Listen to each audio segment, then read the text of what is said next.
Hello बच्चों, आप सभी का एक बार फिर से स्वागत है हमारे channel easy way to study में। बच्चों, आज हम आपके लिए लेके आए क्लास 7th की मैथमेटिक्स यानी गणित विषय की वर्कशीट नंबर 3। बच्चों, जैसे कि आप सभी जानते हैं, सबसे पहले यहाँ पे हमें अपना नाम लिखना होता है और नेक्स्ट फील्ड में हमें अपने कक्षा अध्यापक का नाम लिखना होता है। चलिए देखते हैं अपनी वर्कशीट। उससे पहले बच्चों, अगर आप हमारे चैनल पर नए हैं और अभी तक हमारे चैनल को सब्सक्राइब नहीं किया है तो हमारे चैनल को सब्सक्राइब करना ना भूलें। साथ ही बेल आइकन बटन ज़रूर दबाएँ, जिससे हमारी कोई भी नई वीडियो आती है आपको तुरंत नोटिफिकेशन मिल जाए। चलिए देखते हैं अपनी वर्कशीट।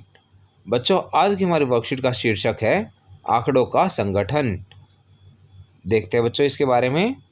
अब तक हमने जाना आंकड़े क्या हैं तथा किसी विशिष्ट जानकारी के लिए आंकड़े क्यों इकट्ठे करते हैं।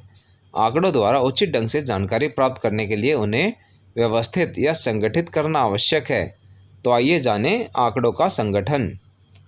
कक्षा 7 की अध्यापिका जानना चाहती थी कि उनकी कक्षा के कितने विद्यार्थी व्हाट्सएप ग्रुप पर कार्यपत्रक हल करके भेज रहे हैं। इसके लिए उन्होंने सप्ताह के हर दिन कार्यपत्रक भेजने वाले विद्यार्थियों की संख्या इस प्रकार लिखी। बच्चों, यहाँ पे हफ्ते के 7 दिन किस दिन कितने कितने बच्चों ने वर्कशीट्स वापस भेजी वो उन्होंने काउंट करके लिख दिया। फिर यह जानने के लिए कि किस दिन कितने विद्यार्थी ने कार्यपत्रक पूरा किया, कुछ इस तरह आंकड़ों को संगठित किया। उन्होंने बच्चों एक तालिका बना ली जिसमें पहले ऊपर लिखे दिन और नीचे लिखा उस दिन कितने बच्चों ने वर्कशीट वापस भेजी। अध्यापिका को पूरे सप्ताह में प्राप्त होने वाले औसत कार्यपत्रों की संख्या को विभाग को भेजना था।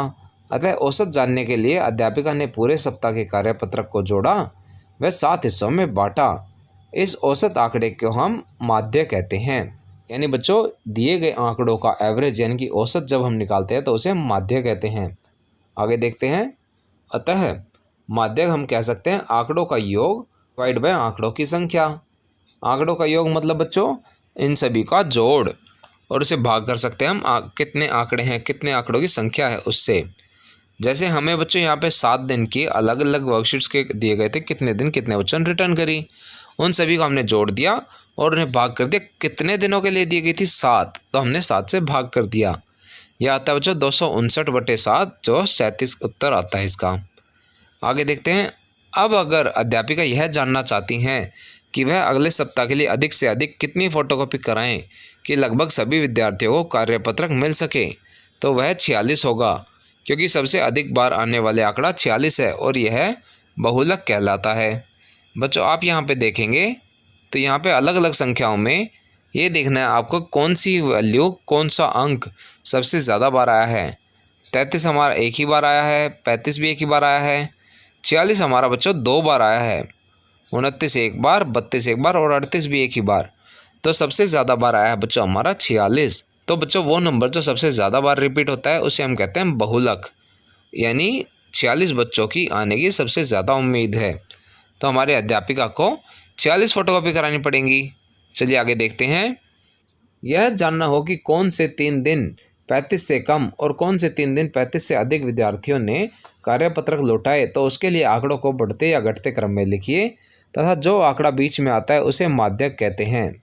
यदि आंकड़ों की संख्या हो सम तो बीच के दोनों आंकड़ों का औसत माध्यक कहलाता है।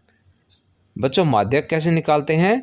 हम पहले दिए गए आंकड़ों को बढ़ते क्रम या घटते क्रम में हम लिखते हैं और फिर उनमें से देखते हैं कि जो मध्य में आंकड़ा आ रहा है, और फिर हम देखते हैं बच्चों यदि आंकड़ों की संख्या विषम है तो मध्य वाले आंकड़े को उठा लेते हैं और उसे हम माध्यक कह देते हैं, और यदि आंकड़ों की संख्या सम है तो हम मध्य के 2 आंकड़ों को लेकर उनका औसत निकालते हैं और उसे माध्यक कहा जाता है। चलिए आगे देखते हैं। आगे बच्चों हमें कुछ प्रश्न उत्तर दिए गए हैं, चलिए देते हैं इन प्रश्नों के जवाब। पहला बच्चों, कथन सत्य अथवा असत्य यह बताना है। बहुलक आंकड़ों में से सदैव एक संख्या होती है। तो बच्चों जैसे कि आपने देखा था, बहुलक वह संख्या होती है जो सबसे ज़्यादा बार आई हो, यानी उन्हीं आंकड़ों में से आई है। तो इसको आप सत्य लिख सकते हैं, सत्य लिख देंगे पहले वाले को। दूसरा है बच्चों, माध्य दिए गए आंकड़ों में से एक संख्या होती है। बच्चों यह ज़रूरी नहीं कि माध्य दिए गए आंकड़ों में से ही हो, क्योंकि वह तो बच्चों औसत निकालने पर आता है, और औसत बच्चों कई बार ऐसा होता है कि 2 आंकड़ों के बीच का नंबर भी औसत हो सकता है। तो इसको आप लिख देंगे असत्य।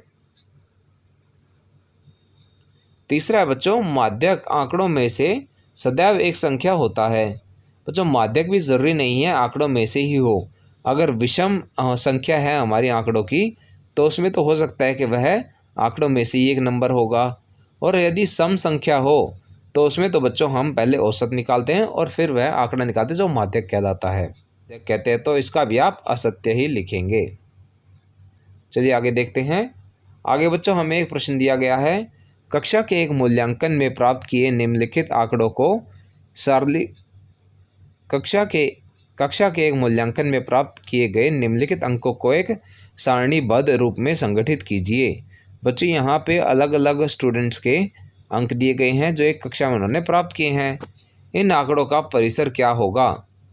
परिसर बच्चों आपने पिछली वर्कशीट में सीखा था, परिसर होता है सबसे बड़ी वैल्यू में से सबसे छोटी वैल्यू को घटा दे तो आता हमारा परिसर, जिसे आप इंग्लिश में रेंज भी बोलते हैं।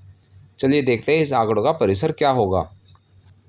बच्चों यहाँ पे आप देखेंगे तो सबसे बड़ा आंकड़ा हमारा 9 और सबसे छोटा आंकड़ा हमारा 1। तो इनका परिसर हम कैसे निकालेंगे? अधिकतम अंक माइनस न्यूनतम अंक। अधिकतम अंक 9 है हमारा, उसमें से हम 1 को घटा देंगे तो हमारा परिसर आ जाएगा 8। चलिए देखते हैं अगले प्रश्न को। अगला प्रश्न कहता है इन आंकड़ों का अंकगणितीय माध्य, बहुलक और माध्यक ज्ञात करो। चलिए बच्चों निकालते हैं इनकी ये तीनों चीज़ें। बच्चों हमारे दिए गए अंक यहाँ पे सभी लिखे हुए हैं। माध्य का बच्चों इसमें हमने फॉर्मूला पढ़ा था। माध्य क्या होता है? आंकड़ों का योग और उसको भाग करते हैं आंकड़ों की संख्या से। तो बच्चों आंकड़ों का योग आप यहाँ पे ऊपर निकाल सकते हैं और आंकड़ों की संख्या थी 20, जिसे आप जब सॉल्व करेंगे तो आपका आएगा 100/20, जिससे हमारा माध्य निकल जाएगा 5। चलिए आगे चलते हैं। इसके बाद बच्चों हमें करना है बहुलक की गणना। उसको करने के लिए बच्चों आप एक ऐसी तालिका बना सकते हैं जिसमें पहले कॉलम में आप संख्या लिख सकते हैं और दूसरे कॉलम में आंकड़ों की आवृत्ति यानी वह आंकड़ा कितनी बार आया है उसके लिए लिख सकते हैं। जैसे दिए गए नंबरों में 1 एक ही बार आया था, 2 2 बार, 3 1 बार, 4 3 बार, 5 5 बार, 6 4 बार, 7 2 बार, 8 1 बार और 9 भी एक ही बार आया था। तो बच्चों इनमें से आप बहुलक कैसे निकाल सकते हैं? बहुलक बच्चों वह होगा जो आवृत्ति में सबसे ज़्यादा बार आया हो।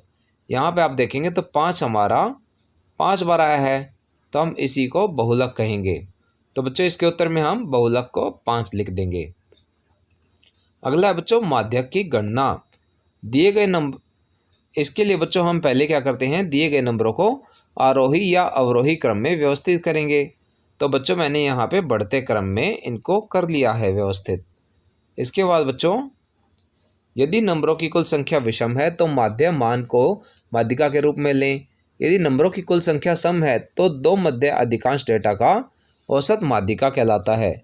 जैसे कि आप सभी को पता है हमारे यहाँ पर कुल संख्या 20 थी, तो 20 हमारी संख्या बच्चों सम होती है।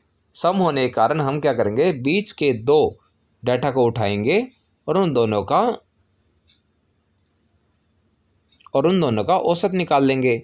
बीच में बच्चों आप जब देखेंगे तो दोनों डाटा हमारे 5 5 ही हैं, तो हम क्या करेंगे 5 जमा 5 और उन्हें भाग कर देंगे 2 से, जिससे उनका औसत निकल जाएगा और वह होगा 10/2 और जो आएगा उत्तर 5। तो बच्चों हमारी माध्यिका आ जाएगी 5। बच्चों ये हमारी वर्कशीट का लास्ट क्वेश्चन था। इसी के साथ हमारी वर्कशीट समाप्त होती है।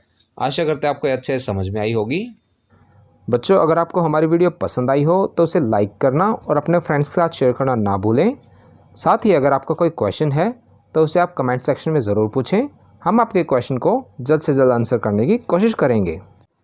और बच्चों अगर अभी तक आपने हमारा चैनल सब्सक्राइब नहीं किया है तो ऐसी ही नई नई वीडियोज़ को देखते रहने के लिए हमारे चैनल को सब्सक्राइब करें। साथ ही बेल आइकन बटन ज़रूर दबाएँ जिससे हमारी कोई भी नई वीडियो आते ही आपको तुरंत नोटिफिकेशन मिल जाए। Thank you.